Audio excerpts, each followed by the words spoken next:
Hello again, everybody, and welcome to The Last Word. My name is Dan Roberts, and I'm the publisher of the Vegas Voice, and our goal is to introduce you to all the people who have decided to run for elected office in the coming year. We have a very good one today, David Bolliger, thank you, who is the Republican candidate for the State Assembly, District 12. David, thank you so much for being here. Well, thank you for having me. I appreciate it. You got it. I guess let's start at the beginning. A little bit about yourself, who you are, what you represent, et cetera, et cetera.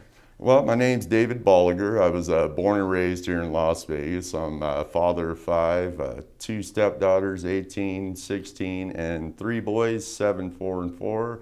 I'm an independent bread distributor in town. We deliver to all the major grocery stores, Walmart, Smith's.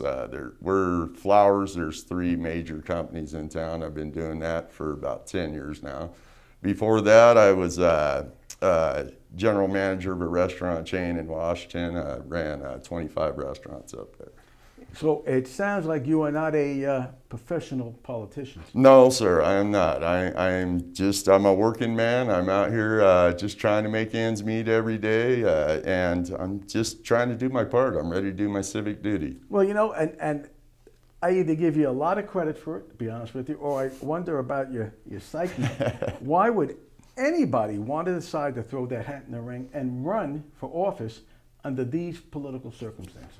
Well, it's quite obvious, like what's going on, that somebody needs to step up and do something. We have to tackle these issues. But my main purpose in this is my children.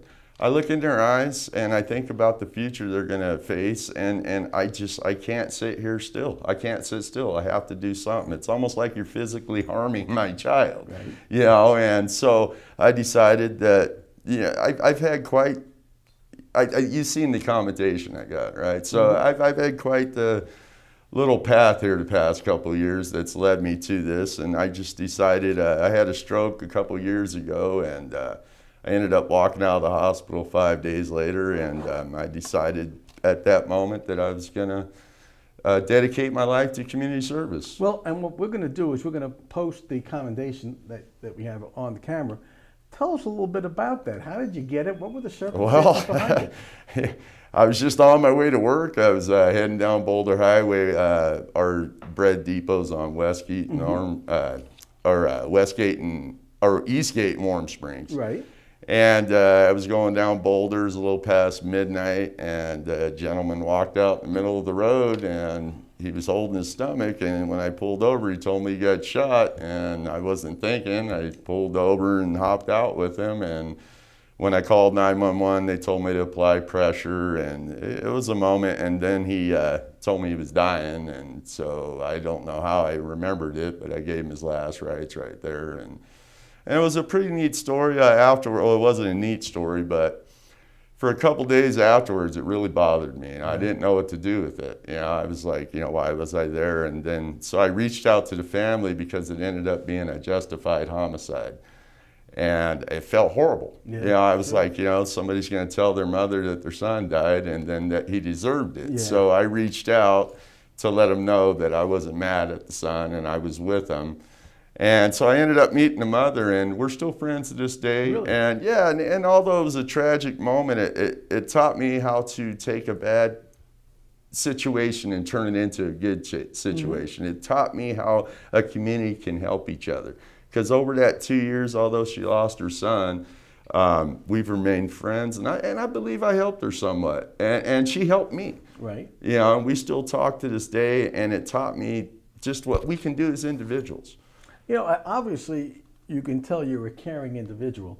So, running for state assembly, what's it like being in the political arena? I mean, that's different. That's a whole different world than. Well, I've worked with Senator Carrie Buck in her precinct captain program, and mm-hmm. so I've educated myself a little bit the past couple of years. I wasn't quite sure if I wanted to run yet, but I wanted to get familiarized with it. So Senator Buck's been very kind, and kind of integrated me into Right. the political arena a little bit. So I'm a little comfortable there, but still a little, this is a little in my uncomfort zone, And but it's a whole for my different- community. and So. it's a whole different world, isn't it? Yeah, but it's worth it, you Yeah. know, because this is for my community, it's for my children, it's for your children, and it's a worthwhile cause to me. Well, again, for the Vegas Voice readers, again, we're the senior magazine in Southern Nevada.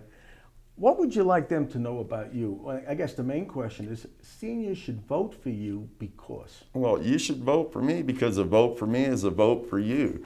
I'm in the community. I'm going to give my heart and soul to the community, to you, to the children, to everything. I've got no vested interest. I got $20 in my campaign budget. You know, this is all for the community. I'm giving my heart and soul to this, and I promise to give my heart and soul to you. And going up to, well, let's go this, a little bit about your political positions. What would you favor people should vote for you besides the fact you're a nice guy? You're not a career politician. That's a big help right there. Are there any issues that you find particularly important that you'd like to address? Well, first off, 49th in the nation in the school district is unacceptable to me. Mm-hmm. With all the resources and everything they've been given, like if this was your business, and if this is my business and I gave you all these resources and you came back with me with 49th out of 50, you'd be fired. Sure. So Dan White, I was at the Pre-K Higher Summit event that Senator Buck had, and Dan White has that initiative to break down the school district. Mm-hmm. So I'm really interested in that. I think that would be really beneficial. Crime, homelessness. I think with the homeless problem, I really think that we categorize it wrong. Really? Yes, I believe that we have a meth problem. And I think that as long as we, you know, yes, we have a big population of homeless that need to be addressed. But I would say the bigger problem is a meth problem, which reaches its tentacles into everything. Mm-hmm. And so what we need to do, what one of my big deals is we need to support law enforcement. We need to get in these communities, start getting the drugs out of there, and you know, number one, we got to stop paying for it. You know, like on the assistance and everything, right. You know, like, I mean, there's a lot of people out there. We need to vet that. It doesn't mean kick people off, you know. Yeah. We need to vet that. We need to get those people out there and then take those funds and put them into rehab, put them in, you know, so we can address the issue.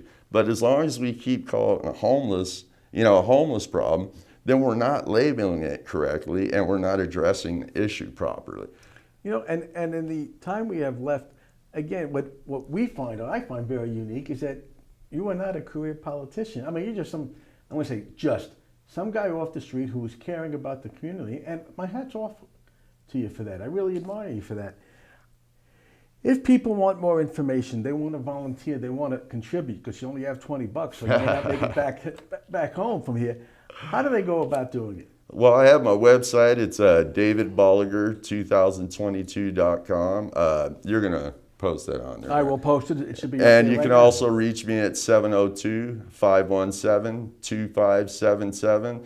I am HR. I'm everything. So you'll be contacting me personally, and I would love to hear from you. And you know what? In the time we have left, the number one thing that you want people watching this to know about you is what? Well, I'm a man who cares. I was born and raised in this community. My great-grandfather brought us here when they built the dam. There's been a Bolliger here ever since. Like I said, I care about this community. This community is given to me, and I'm ready to give back to my community. I can't stand still while we're getting steamrolled here. You know, can I do much? I don't know, but I want to stand up, and I would like the rest of you to join me and stand up and just say enough. Well, you know what, let me ask you this question. It's funny how you mentioned that. In the few seconds that we have left, again, you're running on the Republican ticket. Yes.